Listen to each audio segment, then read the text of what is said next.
Hello दोस्तों, क्या हाल है। तारीख आज 22 फरवरी 2025, दिन शनिवार, हिंदी तिथि नवमी। और आइए बात करते हैं आज के मुख्य समाचार में देश भर की तमाम बड़ी खबरों पर नजर डालते हैं। देखिए दोस्तों, एक तो आज के दिन को वर्ल्ड थिंकिंग डे यानी विश्व चिंतन दिवस के रूप में मनाया जाता है हर साल 22 फरवरी को। चलिए आगे बढ़ते हैं खबरों में। पहली बड़ी खबर देखिए, भारत पाकिस्तान के बीच काफी समय बाद फ्लैग मीटिंग हुई। 4 सालों में पहली बार 75 मिनट तक चर्चा हुई। बीते एक महीने में ही भारत पाकिस्तान के बीच LOC पर गोलीबारी और ब्लास्ट की 5 घटनाएं हुई, यानी जम्मू कश्मीर LOC में जो तनाव छाया हुआ है। इस बीच अब भारत पाकिस्तान की सेनाओं के मध्य बीते दिन ये फ्लैग मीटिंग हुई, जिसमें दोनों देशों की सेनाओं के ब्रिगेडियर रैंक के अधिकारी भी शामिल हुए। वहीं बड़ी खबर देखिए, UNSC में भी पाकिस्तान को बड़ा झटका लगा। कश्मीर मुद्दे पर फटकार लगाई और आतंकवाद का एपिसेंटर करार कर दिया है UNSC ने पाकिस्तान को। संयुक्त राष्ट्र सुरक्षा परिषद की बैठक में पाकिस्तान ने एक बार फिर से कश्मीर का मुद्दा उठाने की कोशिश की, तो पाकिस्तान की ये कोशिश नाकाम रही और इसमें भारत के अलावा भी America, Iran, Britain, Germany, France जैसे देशों ने भी पाकिस्तान की आलोचना करते हुए उसे वैश्विक आतंकवाद का केंद्र बताया है। पाकिस्तान के प्रधानमंत्री शहबाज शरीफ ने संयुक्त राष्ट्र महासभा में ये जम्मू कश्मीर मुद्दा उठाया था। चलिए अगली बड़ी खबर देखिए दोस्तों, किसानों के साथ केंद्र सरकार की आज फिर से वार्तालाप होगी, यानी बातचीत होगी। और अगर ये बैठक भी पिछली बार की तरह बेनतीजा रही तो फिर किसानों का कहना है कि आंदोलन बड़े लेवल पर होगा। आज 22 फरवरी को पंजाब चंडीगढ़ में ये शाम के समय बैठक होगी। देखते हैं संभू बॉर्डर पर चल रहे किसान आंदोलन के बीच इस बैठक में क्या क्या फैसले लिए जाते हैं। जो भी अपडेट आएंगे आज शाम को मैं आपको बता दूंगा। और फिलहाल देखिए अगली बड़ी खबर, नकली नोटों की छपाई के खिलाफ एक बड़ा अभियान शुरू हुआ है। देश भर के अलग अलग राज्यों के अलग अलग शहरों में कुल 9 लोगों को गिरफ्तार भी किया गया। आपको पता होगा देश में आए दिन कई जगहों पर नकली नोटों के मामले सामने आते रहते हैं। और इस बीच अब हमारे देश के राजस्व खुफिया निदेशालय DRI ने महाराष्ट्र, हरियाणा, तेलंगाना और तमिलनाडु, बिहार समेत देश के कई राज्यों में 11 अलग अलग स्थानों पर छापेमारी की और इसमें भारतीय नकली नोट की छपाई में शामिल 7 और मॉड्यूल का भी भंडाफोड़ किया। तो दोस्तों, आप भी नोटों का लेन देन करते समय सावधान रहें, वरना आपको अपनी मेहनत की कमाई का नुकसान उठाना पड़ सकता है ना। चलिए अगली खबर देखिए, देश के वाणिज्य मंत्री पीयूष गोयल का कहना है कि हम भारत को $35 ट्रिलियन की अर्थव्यवस्था बनाने के लिए राज्यों के साथ मिलकर काम कर रहे हैं। और वहीं भारत में विदेशी निवेश को लेकर भी वाणिज्य मंत्री ने बताया कि भारत का 5वां सबसे बड़ा विदेशी निवेशक बन चुका है जापान देश, जो कि भारत में तकरीबन $43 अरब से भी ज्यादा का निवेश कर चुका है। चलिए बड़ी खबर आ रही, न्यू इंडिया कोऑपरेटिव बैंक के मामले में गिरफ्तार तीनों आरोपियों को 28 फरवरी तक पुलिस हिरासत में भेज दिया गया है। मुंबई में जो ये बड़ा बैंक स्कीम सामने आया था तकरीबन 122 करोड़ के घोटाले का, उसके बाद अभी RBI ने बैंक पर लिमिट भी लगा रखी पैसे निकालने जमा करने पर। तो अब इस बैंक घोटाले से जुड़े 3 मुख्य आरोपियों को 28 फरवरी तक कस्टडी में रखा जाएगा। हालांकि एक अच्छी खबर राहत भरी आ रही है कि न्यू इंडिया बैंक के ग्राहकों को जल्द ही राहत मिल सकती है। RBI आपात निकासी की मंजूरी दे सकता है। इस तरह की भी प्लानिंग कर रहा रिजर्व बैंक है। चलिए अगला अपडेट देखिए, सिगरेट तंबाकू उत्पादों पर 40% तक GST लगाने की तैयारी की जा रही है। और एक रिपोर्ट ये भी सामने आ रही है कि साल 2035 तक 48 लाख करोड़ का होगा भारतीय ई-कॉमर्स बाजार भी। वहीं हवाई यात्रियों के लिए बड़ी अच्छी खबर है, एयर इंडिया ने अपने यात्रियों को गुड न्यूज दी। 60 नए ट्रेवल रूट खुले हैं। कई यूरोपीय शहरों का सफर अब आसान होगा, क्योंकि एयर इंडिया ने घोषणा की है कि उसने ऑस्ट्रेलियन एयरलाइंस के साथ एक नया कोड शेयरिंग समझौता किया है, जिसके तहत अब आप दुनिया के कई और शहरों में भी एयर इंडिया के जरिए यात्रा कर पाएंगे, है ना। चलिए अगली बड़ी अच्छी खबर देखिए, गेहूं की कीमतों को काबू में रखने के लिए सरकार ने एक बड़ा फैसला लिया है। भंडारण की नई लिमिट लागू कर दी है। नए नियम के मुताबिक सरकार ने स्टॉक सीमा को 1000 टन से घटाकर 250 टन ही कर दिया है। और ये लिमिट थोक व्यापारियों के लिए, यानी कि जो होलसेलर्स हैं उनके लिए है। इसके अलावा जो खुदरा व्यापारी रिटेलर्स हैं उनके लिए भी सरकार ने गेहूं की स्टॉक लिमिट को 5 टन से घटाकर 4 टन ही कर दिया है, ताकि मतलब गेहूं का अवैध रूप से स्टॉक करके कालाबाजारी ना हो, तो मार्केट में मतलब गेहूं की कीमतें ना बढ़े, है ना। और ये जो बदली हुई संशोधित स्टॉक लिमिट है ये 31 मार्च 2025 तक लागू रहेगी। वैसे सरकार का कहना है कि हमारे देश में खाद्यान्न पर्याप्त मात्रा में उपलब्ध है। रबी की फसलों में पिछले साल 2024 में 1132 लाख मीट्रिक टन गेहूं का उत्पादन हुआ था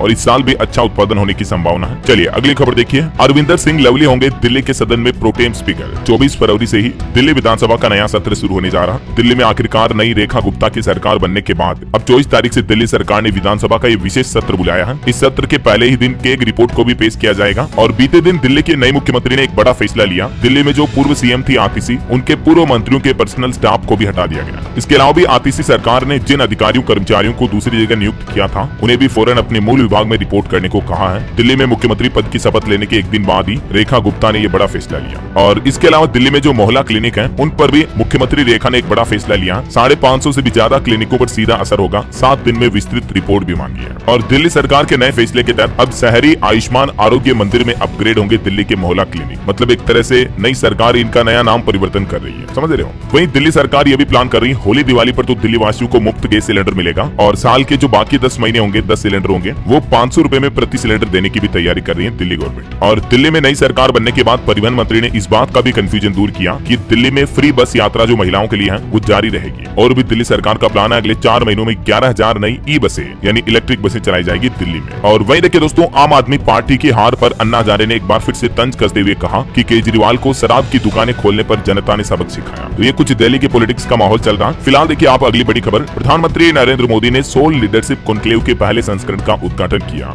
नई दिल्ली के भारत मंडपम में। और इस उद्घाटन के दौरान भूटान के प्रधानमंत्री भी मौजूद रहे। ये तस्वीरें आप देख सकते हैं। इस उद्घाटन में पीएम बोले कि लीडरशिप पर विवेकानंद का मंत्र लेकर हमें आगे बढ़ना है। उन्होंने कहा था कि मेरे पास 100 लीडर्स हो तो मैं देश को नंबर 1 बना सकता हूँ। तो इसी तरह से पीएम ने कहा कि हमारे देश में भी लीडरशिप मजबूत होनी चाहिए। पीएम बोले कि हर भारतीय विकसित भारत के लिए दिन रात काम कर रहा है, हमें सर्वश्रेष्ठ नेतृत्व की जरूरत है। चलिए अगली बड़ी खबर देखिए, जम्मू कश्मीर में हाई कोर्ट ने एक बड़ा फैसला सुनाया और पत्रकार को रिहाई दी, ये कहते हुए कि सरकार की आलोचना करना किसी पत्रकार को हिरासत में लेने का कोई आधार नहीं है। और सही में देखा जाए दोस्तों तो एक निष्पक्ष पत्रकारिता तो वही होती है जहां अगर सरकार गलत कर रही, गलत फैसले ले रही तो उनकी आलोचना की जानी चाहिए, राइट। तो इसी आधार पर जम्मू हाई कोर्ट ने एक पत्रकार को भी रिहा कर दिया है जिसे अरेस्ट किया गया था। चलिए अगली बड़ी खबर देखिए, बिना गारंटर के युवा बन सकेंगे business tycoon. Bank of India की तरफ से एक नई युवा उद्यमी योजना शुरू की गई है और इस योजना के तहत 18 से 35 साल के युवाओं को बिना गारंटर के बिजनेस लोन मिल रहा है। अगर आप भी अपना कोई नया स्टार्टअप या छोटा व्यवसाय शुरू करना चाहते हैं तो आप इस योजना का लाभ उठा सकते हैं। और भी ज्यादा डिटेल देख लीजिएगा आप स्क्रीन पर। क्या है ये बैंक ऑफ इंडिया की युवा उद्यमी योजना, इसकी क्या विशेषताएं हैं, लोन की आसान प्रोसेस वगैरह क्या होती है, इसके अलावा कौन कौन व्यक्ति इस योजना का लाभ ले सकते हैं, इसके लिए क्या एलिजिबिलिटी क्राइटेरिया वगैरह है। और अगर आप एलिजिबल हैं तो आप इस ऑनलाइन पोर्टल bankofindia.co.in पर जाकर के कुछ इन सिंपल स्टेप्स को फॉलो करके आप इस योजना का लाभ ले सकते हैं, जिसके तहत आपको बिना गारंटर के आपके बिजनेस प्लान के अकॉर्डिंग लोन मिल जाएगा, है ना। चलिए अगली खबर देखिए, HSBC की एक रिपोर्ट में बताया गया कि फरवरी महीने में देश के निजी क्षेत्र में वृद्धि दर 6 महीने के सबसे उच्चतम स्तर पर पहुंची है। मतलब प्राइवेट सेक्टर में अच्छी ग्रोथ आई है। वहीं अडानी मामले पर राहुल गांधी बोले कि अडानी का मामला व्यक्तिगत नहीं है बल्कि ये देश का मामला है। अमेरिकी प्रेस को दिए गए पीएम मोदी के बयान पर राहुल गांधी ने ये तंज कसा।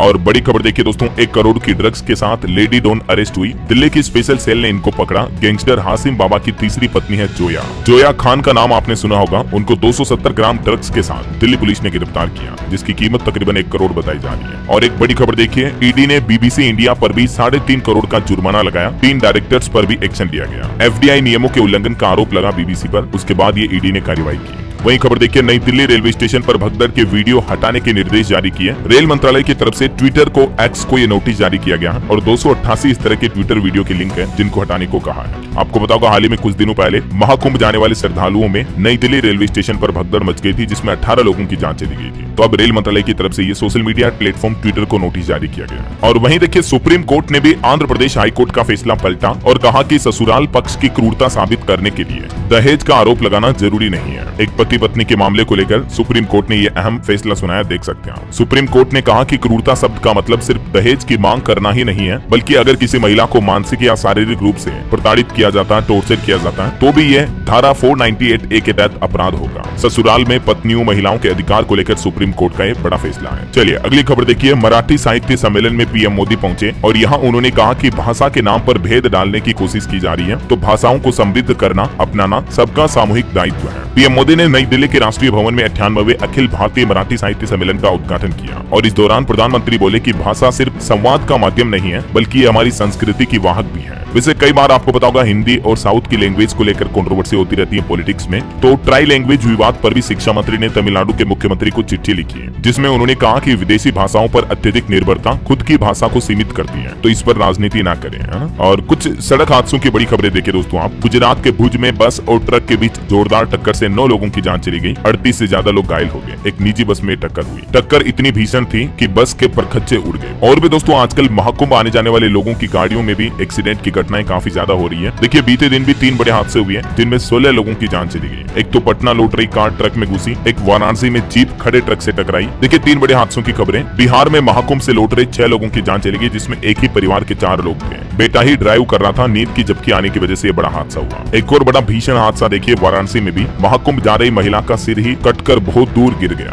बड़ा ही दर्दनाक हादसा है ये दोस्तों। खड़े ट्रक से पीछे से कार टकराई। इस घटना में भी पति पत्नी समेत 6 लोगों की जान चली गई। और एक बड़ा हादसा हुआ, घटना देखिए बिहार की है ये। इस हादसे में बिहार के पूर्णिया के निर्दलीय सांसद पप्पू यादव की भांजी डॉक्टर सोनी यादव समेत 4 लोगों की सड़क हादसे में जान चली गई। ये भी महाकुंभ से लौट रहे थे, इस वक्त खड़े ट्रेलर से इनकी कार टकराई। सांसद बोले कि होनहार बेटी की जान चली गई। तो आए दिन दोस्तों कई सारी सड़क एक्सीडेंट की घटनाएं हमें देखने को मिलती है। मैं तो आपको रोजाना कहता हूँ गाड़ी हमेशा धीरे चलाएं, और बहुत ज्यादा थकान आ रही हो, सोए नहीं हो, नींद कम निकाली पिछले कुछ दिनों से, तो गाड़ी न चलाएं, क्योंकि अक्सर बड़े सड़क हादसे नींद की झपकी आने से, चलाते वक्त ड्राइवर को नींद आ जाने की वजह से भी हो जाते हैं, समझ रहे हो। चलिए साथ के साथ कुछ महाकुंभ के अपडेट भी देख लेते हैं। देखिए महाकुंभ में वीकेंड पर भी भारी भीड़ देखने को मिल रही है। अभी भी लोगों को 10 किलोमीटर तक पैदल चलना पड़ रहा है। मेले के अंदर बैरिकेडिंग की गई, और महाकुंभ में इस बढ़ती भीड़ के चलते 24 फरवरी को होने वाले हाई स्कूल बोर्ड एग्जाम को भी स्थगित कर दिया गया है। वहीं दोस्तों आने वाली महाशिवरात्रि पर भी महाकुंभ में जो स्नान होगा उसकी तैयारियां देखने के लिए कल 23 तारीख को मुख्यमंत्री योगी आदित्यनाथ भी प्रयागराज आ रहे हैं, और महाकुंभ की भीड़ संभालने के लिए स्टेशनों पर होल्डिंग एरिया भी बनाए गए।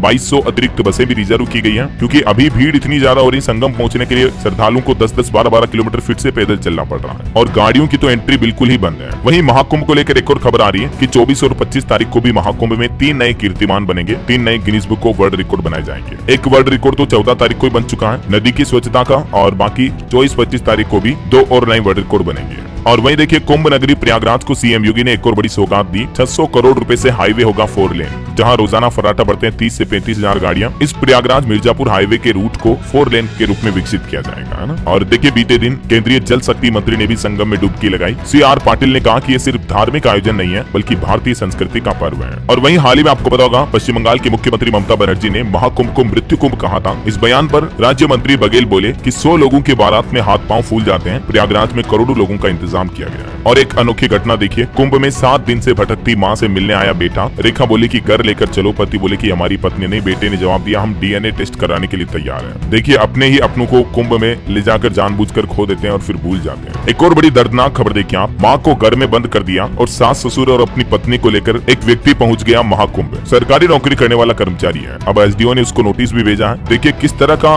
नीच आदमी है कि अपनी वृद्ध माँ को, अकेला बीमार माँ को घर में बंद करके पत्नी और ससुराल वालों के साथ महाकुंभ घूमने प्रयागराज चला गया। वो तो भूख से तड़पती वृद्ध माँ ने जब चीख पुकार की, चिल्लाया, तो पड़ोसियों ने दरवाजा तोड़कर उसे बाहर निकाला। ऐसी खबरें देखकर ऐसा लगता मानो दोस्तों कलयुग आ चुका सच में यार। क्या एक बेटा अपनी माँ के लिए इस तरह की नीच हरकत कर सकता है?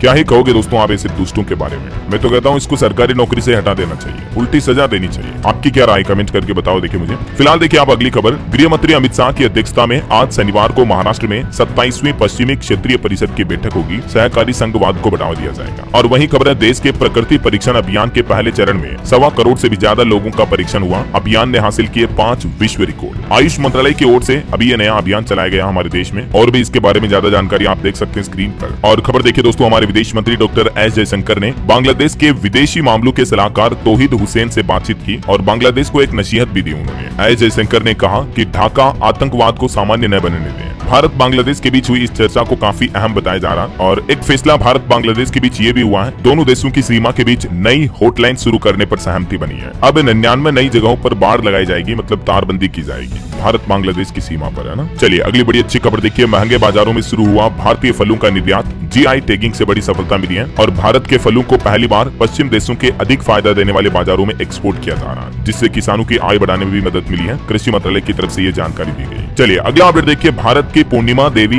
बर्मन को टाइम पत्रिका द्वारा वुमन ऑफ द ईयर पुरस्कार के लिए नामित किया गया। ये भारत के लिए बड़े ही गर्व की बात है। भारतीय जीव विज्ञानी और वन्य जीव संरक्षणकर्ता को ये सम्मान मिला है। पूर्णिया बनी time woman of the year 2025। Current affairs के हिसाब से काफी इंपोर्टेंट है, ध्यान रखिएगा। चलिए अगला अपडेट देखिए, भारत में FDI सीमा को 100% करने के लिए अब सरकार ने एक नई समिति बनाई है, जिससे कि भारत में विदेशी निवेश को और बढ़ावा मिलेगा। बजट के बाद सरकार ने इस नीति का इम्प्लीमेंटेशन भी कर दिया। खबर है दोस्तों, केरल राज्य में 30,000 करोड़ रुपए का निवेश करेगा अदानी समूह। ग्लोबल समिट में करण अदानी की तरफ से मेगा प्लान भी बताया गया। वहीं एक बड़ी अच्छी रिपोर्ट सामने आ रही है कि भारत साल 2047 तक 23 से 35 ट्रिलियन डॉलर GDP के साथ हाई इनकम देश बनेगा। मतलब जब तक हम विकसित भारत बनने का सपना देख रहे हैं, उस साल तक 2047 तक भारत दुनिया में उच्च आय वाले देशों में शामिल हो जाएगा। और इन 2 दशकों के दौरान भारत के कार्यबल में भी 20 करोड़ लोगों के जुड़ने की उम्मीद है, और भारत का निर्यात यानी एक्सपोर्ट भी बढ़ने की संभावना है। वैसे अभी इस साल की बात करें तो भारतीय रिजर्व बैंक RBI का कहना है कि इस वित्त वर्ष 2025-26 2025 में भी दुनिया की सबसे तेजी से बढ़ती अर्थव्यवस्था बना रहेगा हमारा देश भारत। वैश्विक चुनौतियों के बावजूद भारत के मार्केट में अच्छी खासी जीडीपी ग्रोथ रेट आपको देखने को मिलेगी, है ना। चलिए अगली खबर देखिए। इरडा की तरफ से यूपीआई आधारित बीमा भुगतान के लिए बीमा ASBA नामक नई सर्विस की शुरुआत की है। जी हाँ, इरडा यानी भारतीय बीमा नियामक और विकास प्राधिकरण की तरफ से जीवन बीमा, स्वास्थ्य बीमा, इन पॉलिसी के प्रीमियम के भुगतान को सरल बनाने के लिए ये नई पहल की है। 1 मार्च 2025 से ही पॉलिसी धारक अपने सभी इंश्योरेंस पॉलिसी का पेमेंट यूपीआई बेस्ड माध्यम से भी कर पाएंगे, है ना। 1 मार्च 2025 से ही इरडा की ये नई यूपीआई सुविधा शुरू हो जाएगी। ये देख सकते हैं आप बीमा ASBA कैसे काम करता है और इसका आपको लाभ कैसे मिलेगा। बहरहाल अभी तो कुछ और महत्वपूर्ण और काम की खबरें देखेंगे दोस्तों अपन, लेकिन फिलहाल वक्त तो चला आज के ताजा मौसम समाचार जानने का। चैनल को सब्सक्राइब करके बेल आइकन जरूर दबा दीजिएगा और बाकी इस वीडियो पर एक लाइक और शेयर भी कर देना, ताकि आपको रोजाना की ताजा खबरें, महत्वपूर्ण मुख्य समाचार, काम के न्यूज अपडेट सबसे पहले आपके मोबाइल पर मिलते रहे। मौसम विभाग की बड़ी चेतावनी, देश के 13 राज्यों में अभी भी बारिश का अलर्ट है। उत्तर प्रदेश में बीते दिन भी ओले गिरे, राजस्थान में भी ठंड बढ़ी, मध्य प्रदेश में टेम्परेचर गिरेगा, हिमाचल में 20 दिन तक बर्फबारी चलेगी। कुछ राज्यों के हालात देखिए, राजस्थान में 5 दिन बाद फिर तेज गर्मी शुरू होगी। हालांकि अभी क्या है कि कुछ जिलों में बारिश हो रही तो उसके बाद सुबह शाम हल्की सर्दी फील हो रही है, लेकिन वापस तापमान बढ़ेगा 5 दिन बाद। उत्तर प्रदेश में भी देखिए मौसम पलटा, यूपी के 3 जिलों में ओले गिरे, मेरठ में तो इतने ओले गिरे कि सफेद चादर सी बिछ गई। हालांकि आज भी उत्तर प्रदेश के 35 जिलों में बारिश का अलर्ट है और इन बारिश और ओले की घटनाओं के चलते 5 डिग्री तक तापमान में गिरावट देखी गई। इधर पंजाब में भी देखिए तापमान 4 डिग्री गिरा, अमृतसर में 36 mm बारिश हुई। 26 फरवरी से फिर से बदलेगा मौसम। और हिमाचल में तो 26-27 को भी हेवी स्नोफॉल की चेतावनी, अगले 3 दिन धूप खिलेगी। कुछ जगहों पर तो पारा -11 डिग्री तक पहुंच चुका फिर से। हिमाचल में हो रही इस भारी बर्फबारी के चलते 2 NH यानी नेशनल हाईवे और अटल टनल समेत 232 सड़कें बंद हो गई हैं। चंबा के 480 गाँवों में मानो अंधेरा सा पसर गया, क्योंकि बिजली आपूर्ति भी बंद पड़ी है। और भी अगले 24 घंटों के दौरान मौसम की संभावित गतिविधियां क्या रह सकती हैं, जिसकी जानकारी आप देख सकते हैं स्क्रीन पर। ओके, और चलिए मौसम के बाद सराफा बाजार पर नजर डाल लेते हैं। तो देखिए दोस्तों, सोने का दाम 428 रुपए गिरकर अभी 86,092 रुपए प्रति 10 ग्राम चल रहा है। चांदी भी 642 रुपए सस्ती हुई। इस साल गोल्ड 9,930 और सिल्वर 11,000 रुपए तक महंगी हुई है। मतलब 2025 में ही सोने चांदी ने अच्छा खासा रिटर्न दिया निवेशकों को, है ना। जहां तक बात करें भारतीय स्टॉक मार्केट की, तो देखिए निफ्टी ने लांगी लक्ष्मण रेखा। अब एक्सपर्ट बता रहे हैं कि बाजार का हाल और ज्यादा गिर सकता है, क्योंकि बीते दिन भी सेंसेक्स 424 अंक गिरा और निफ्टी में भी 117 अंक की गिरावट देखी गई। ऑटो सेक्टर में सबसे ज्यादा बिकवाली रही और ये लगातार 5वां महीना रहा दोस्तों जब भारतीय स्टॉक मार्केट का सेंसेक्स नीचे जा रहा है। अगर 8 दिन और स्टॉक बाजार गिर गया तो पिछले 30 सालों का रिकॉर्ड टूट जाएगा, क्योंकि 24 साल का रिकॉर्ड तो पहले ही टूट चुका है लगातार इतना स्टॉक मार्केट गिरने का। हमारा भारतीय शेयर बाजार कितना ज्यादा गिर चुका है, इस बात का अंदाजा आप इसी से लगा सकते हैं कि अभी इस रैंकिंग लिस्ट में भारतीय शेयर बाजार पूरे एशिया का दूसरा सबसे कम पसंदीदा करने वाला बाजार बन चुका है। जबकि जापान अभी एशिया का सबसे पसंदीदा बाजार है निवेशकों के लिए, ताइवान दूसरे नंबर पर है, लेकिन भारत का स्टॉक मार्केट नीचे से दूसरा नंबर पर आ गया। देखिए जरा, कहीं न कहीं भारत से निवेशकों का भरोसा घट रहा है, चाइना को ज्यादा समर्थन मिल रहा है ना। कुछ और मार्केट अपडेट देखिए आप। टेस्ला कंपनी अमेरिका में कार बनाकर भारत में बेचेगी। देश में जल्द ही नई EV पॉलिसी भी लागू कर सकती है सरकार टेस्ला की एंट्री के साथ ही, और इससे इंपोर्ट ड्यूटी 17% से घटाकर 15% तक की जा सकती है। वहीं खबर है नए साल में अडानी की नेट वर्थ 1 लाख करोड़ रुपए तक गिरी। ये इलोन मस्क के बाद सबसे ज्यादा गिरावट हुई है। वहीं देखिए दूसरी बार IPO के लिए अप्लाई करेगी बोट कंपनी भी। इससे पहले 2022 में अप्लाई किया था, तब सेबी ने रिजेक्ट कर दिया था। अभी 2025 में फिर से बोट भी मार्केट लिस्ट होने जा रही है। और एक खबर है NSDL भी 1 महीने के अंदर ला सकती है IPO। इशू से कंपनी का 3000 करोड़ जुटाने का प्लान है। ओके, और चलिए मार्केट के बाद आगे बढ़ते हैं खबरों में। देखिए बड़ी खबर, भारत ने डिजिटल पायलट लाइसेंस जारी किया और चाइना के बाद अब भारत दूसरा दुनिया का ऐसा देश बन चुका है जो विमानन क्षेत्र को आधुनिक बनाने की दिशा में ये महत्वपूर्ण कदम उठाने जा रहा है। अब मतलब भारत में पायलट डिजिटली तरीके से भी लाइसेंस ले पाएंगे, समझ रहे हो। चलिए अगली खबर देखिए। नागालैंड की वन परियोजना को स्कोच पुरस्कार से सम्मानित किया गया। नागालैंड फॉरेस्ट मैनेजमेंट प्रोजेक्ट को ये अवार्ड सम्मानित मिला और एक रिपोर्ट सामने आ रही, हर साल 2 से 3.5 करोड़ मीट्रिक टन मीथेन का अतिरिक्त उत्सर्जन हो रहा। जलवायु परिवर्तन की वजह से भी वैश्विक लक्ष्यों को कठोर बनाने की जरूरत है। और खबर देखिए, लाल मिर्च की कीमतों में गिरावट से किसान बेहाल हुए। अब आंध्र प्रदेश के मुख्यमंत्री चंद्रबाबू नायडू ने केंद्र सरकार से मदद की अपील भी की है, क्योंकि मिर्ची का भाव बहुत कम हो रहा है तो किसानों को उनकी फसलों का पूरा लाभ नहीं मिल पा रहा है। चलिए खबर है, गुजरात के मुख्यमंत्री भूपेंद्र पटेल ने भी सराहना करते हुए कहा कि विजन विकसित गुजरात का, मिशन जन कल्याण का। गुजरात के बजट पर उन्होंने ये बात कही। और भारत के फॉरेक्स रिजर्व पर भी डेटा देखिए। देश का विदेशी मुद्रा भंडार $2.5 अरब घटकर $636 अरब पर रह गया। 3 सप्ताह की बढ़ोतरी के सिलसिले को तोड़ते हुए अभी ये लेटेस्ट डेटा आ रहे हैं। खबर है दोस्तों, उत्तराखंड में भूकंप के झटके महसूस हुए। धारचूला के लोगों में दहशत का माहौल हो गया। वही देखिए बड़ी खबर, उत्तर प्रदेश में अधिवक्ता संशोधन बिल के खिलाफ सड़कों पर उतरे वकील। प्रदेश के अलग अलग जिलों में प्रदर्शन भी किया। जो सरकार नया वकीलों के लिए अधिवक्ता संशोधन एक्ट 2025 लाने जा रही, तो उसके खिलाफ कई राज्यों में वकील विरोध कर रहे हैं। उत्तर प्रदेश में भी यह हड़ताल देखने को मिली है। और खबर है, भारतीय रिजर्व बैंक RBI ने सिटी बैंक पर लगाया 39 लाख का जुर्माना। नियमों का पालन नहीं करने पर RBI की तरफ से पेनल्टी लगाई गई। चलिए बड़ी खबर देखिए, भारत और ब्रिटेन मुक्त व्यापार समझौते पर फिर से शुरू करेंगे बातचीत, ब्रिटेन के मंत्री अगले सप्ताह आएंगे भारत। ब्राजील में G20 शिखर सम्मेलन के बाद अब भारत के पीएम मोदी और ब्राजील मंत्री के बीच दूसरी मुलाकात होगी देश में ही, है ना। चलिए अगली खबर देखिए, चिकित्सा शोध और अभ्यास का प्रमुख केंद्र बनेगा दिल्ली एम्स। नीति आयोग ने एक नई समिति का गठन भी किया है, जिसके तहत दिल्ली एम्स में अब नई नई दवाइयों और मेडिकल साइंस पर रिसर्च की जाएगी, है ना। चलिए ऑटो इंडस्ट्री से खबर आ रही है, सबसे सुरक्षित कार बनाने वाली कंपनी भारत में ला रही एक और नया मॉडल। वोल्वो की कारें जो सबसे सुरक्षित मानी जाती है, तो वोल्वो का जल्दी आपको ये नया मॉडल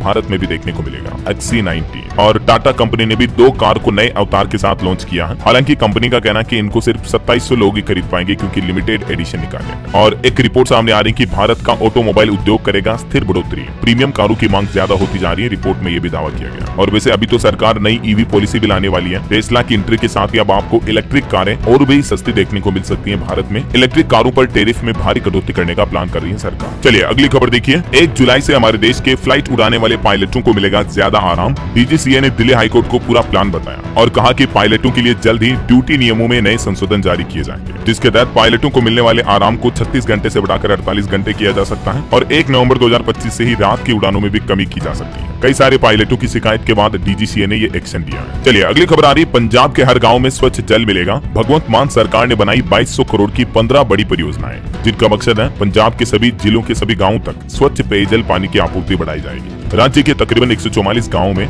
ये नई जल आपूर्ति शुरू की जाएगी, है ना। चलिए अगला अपडेट देखिए दोस्तों, अब दिल्ली मेट्रो में सफर के दौरान भी आपका इंटरनेट चलेगा सुपर फास्ट। DMRC की तरफ से एक बड़ा कदम उठाया गया, जिसके तहत मेट्रो के तकरीबन 700 किलोमीटर के ट्रैक पर ऑप्टिकल फाइबर केबल बिछाने का काम शुरू होने जा रहा, जिसके बाद पैसेंजर को मेट्रो के अंदर भी तेज इंटरनेट स्पीड की सुविधा मिलेगी, है ना। और खबर है, UCC के खिलाफ मुस्लिम पर्सनल लॉ बोर्ड ने उत्तराखंड हाईकोर्ट में याचिका लगाई। 1 अप्रैल को इस मामले पर सुनवाई होगी। हालांकि उत्तराखंड सरकार ने UCC पर एक चेतावनी भी जारी की है। उत्तराखंड में रहने वाले लोग सावधान हो जाएं। UCC के नियमों को नहीं माना तो 20,000 रुपए तक का आपको जुर्माना देना पड़ सकता है। उत्तराखंड की पुष्कर सिंह धामी सरकार की तरफ से ये हिदायत भी दी गई है। चलिए अगली खबर आ रही है, उत्तर प्रदेश सरकार ने 5600 श्रमिकों को रोजगार के लिए इजराइल भेजा। विधानसभा में मंत्री अनिल राजभर की तरफ से ये जवाब दिया गया। चलिए अगली बड़ी अच्छी खबर देखिए, महिलाओं के लिए नहीं बल्कि अब बसों में पुरुषों के लिए छोड़नी होगी सीट। कर्नाटक सरकार की तरफ से एक अनोखा आदेश जारी किया गया, जिसके तहत पुरुषों को उनकी आरक्षित सीटें दी जाए, क्योंकि राज्य में जब से महिलाओं के लिए बस में मुफ्त यात्रा हुई है, तब से पुरुषों को सीट ही नहीं मिल पाती है। तो इससे परेशान होकर कुछ लोगों ने शिकायत दर्ज कराई थी। तो अब कर्नाटक सरकार के परिवहन विभाग ने आदेश जारी किया और कहा कि जो पुरुषों की रिजर्व सीटें हैं वो पुरुषों को मिलनी चाहिए, क्योंकि अक्सर देखा जाता है कि महिलाओं को अधिकार जल्दी और ज्यादा दिए जाते हैं, चाहे सरकार की योजनाएं हो चाहे कुछ भी हो। लेकिन कर्नाटक सरकार ने पहली बार इस तरह का अनोखा आदेश जारी किया जो स्पेशली पुरुषों के लिए है ना। अच्छी बात। चलिए अगली खबर देखिए, सुप्रीम कोर्ट ने निर्देश जारी किया, तिहाड़ से बाहर नहीं जाएगा यासीन मालिक। वीडियो कॉन्फ्रेंसिंग के जरिए ही जम्मू की अदालत में पेशी होगी। चलिए अगला अपडेट आ रहा, जवान लड़के लड़कियों को प्यार करने की आजादी होनी चाहिए। अदालत ने रिलेशनशिप पर युवाओं को सपोर्ट किया और हाल ही में दिल्ली हाईकोर्ट ने एक मामले की सुनवाई करते हुए समाज को यह आदेश भी दिया कि युवा लड़के लड़कियों को प्यार करने की आजादी होनी चाहिए। दिल्ली हाईकोर्ट के जस्टिस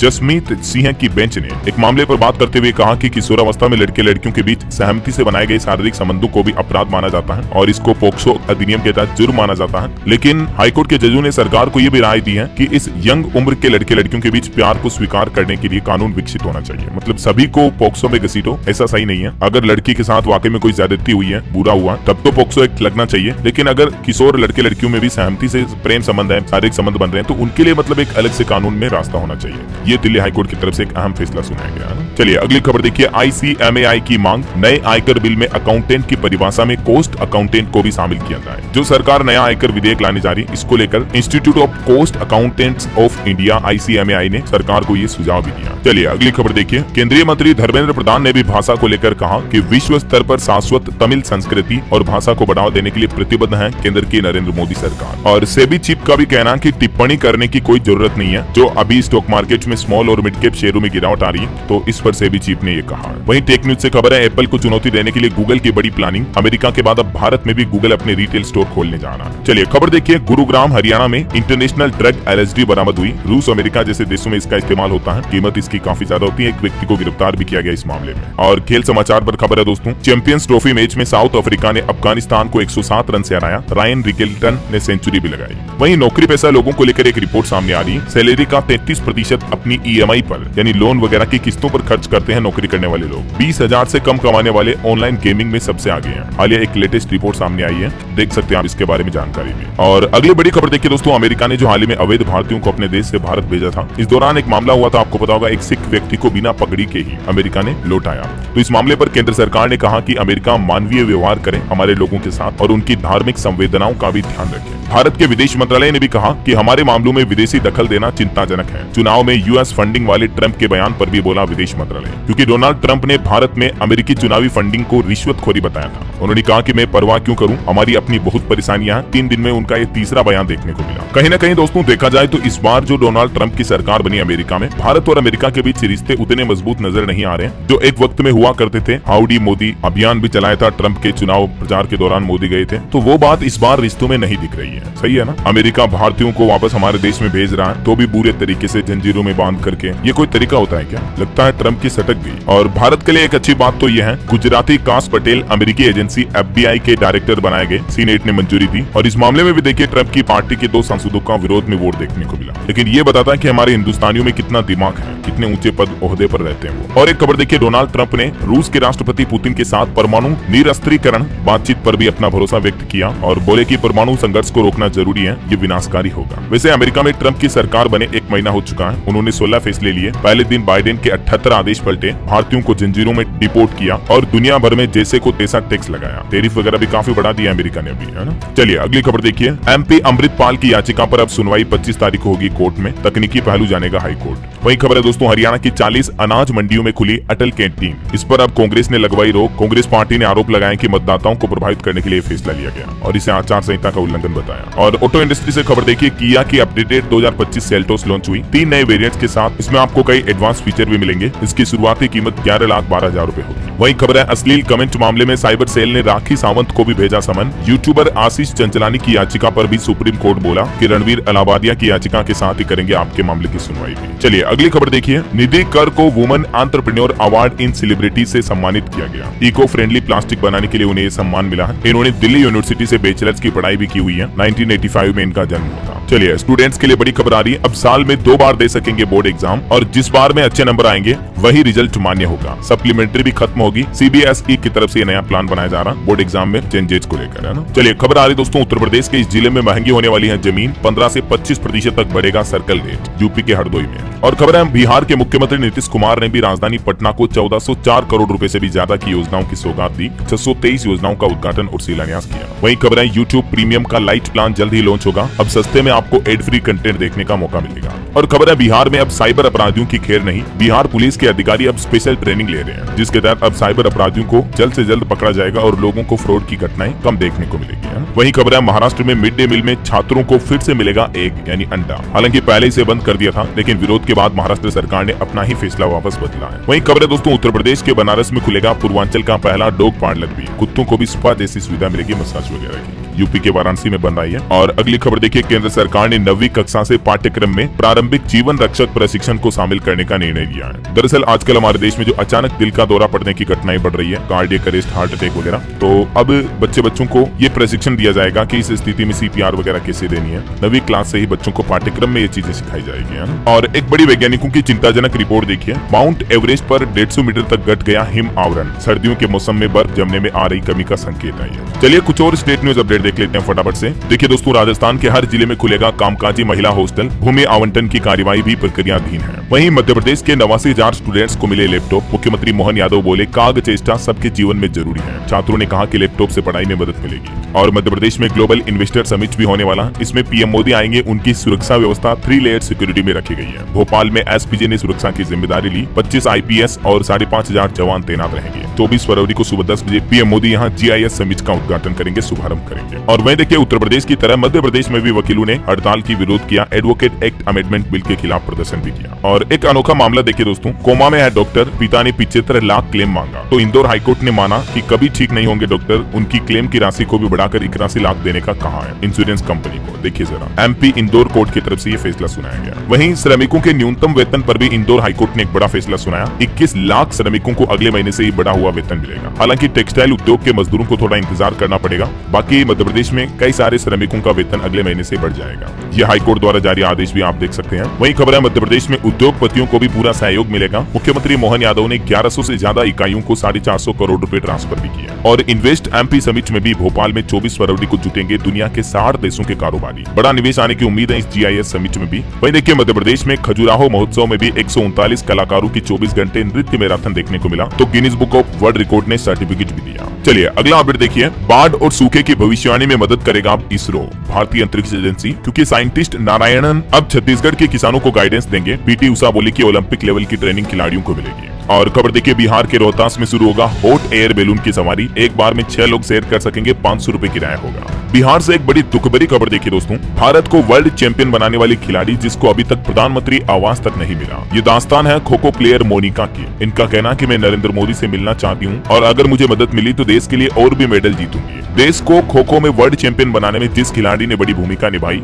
उनको अभी तक प्रधानमंत्री आवास तक नहीं मिला। उसके माता पिता और वो अभी टूटी फूटी छत के नीचे रहने को मजबूर है। यहाँ तक कि उनके घर में अभी तक उज्ज्वला योजना के तहत LPG सिलेंडर तक भी नहीं पहुंचा है। ये है हकीकत और ग्राउंड लेवल रियलिटी दोस्तों सरकारी योजनाओं की। बिहार के भागलपुर की यह घटना है। भारत को विश्व विजेता बनाने वाली खो खो चैंपियन मोनिका का घर अभी भी मिट्टी का है, कच्चा घर है। ये तस्वीरें देखकर बड़ा भावुक हो गया मैं। और ये खबर भी मैं आपको इसलिए बता रहा हूँ ताकि हम सब मिलकर आवाज उठाएंगे तो मोनिका की शायद मदद हो पाए। ये आवाज केंद्र की नरेंद्र मोदी सरकार और बिहार की नीतीश सरकार के कानों तक पहुँचना जरूरी है, ताकि ऐसी होनहार बेटियों को मदद मिल सके जो देश का, भारत का नाम और ऊंचा कर सके। तो ज्यादा से ज्यादा इस खबर को शेयर करना अपने दोस्तों के साथ हर एक फेसबुक व्हाट्सएप ग्रुप में, ताकि सरकार के कानों तक ये आवाज और ये दास्तान पहुँच पाए, है ना। हम उम्मीद आशा करते हैं कि जल्द से जल्द मोनिका को मदद मिल पाएगी। चलिए अगली खबर देखिए। हिमाचल प्रदेश में SMC शिक्षकों की हड़ताल खत्म हुई। शिक्षा मंत्री मिलने पहुंचे, बोले कि शिक्षकों को नियमित करना प्राथमिकता रहेगी। 250 पदों पर होगी भर्ती भी। वहीं खबर है उत्तराखंड राज्य में विधानसभा में भू कानून पारित हुआ। अब राज्य के बाहरी लोग अपने मन माफिक नहीं खरीद पाएंगे जमीन। 11 पर्वतीय जिलों में जमीन खरीद पर भी रोक लगा दी है।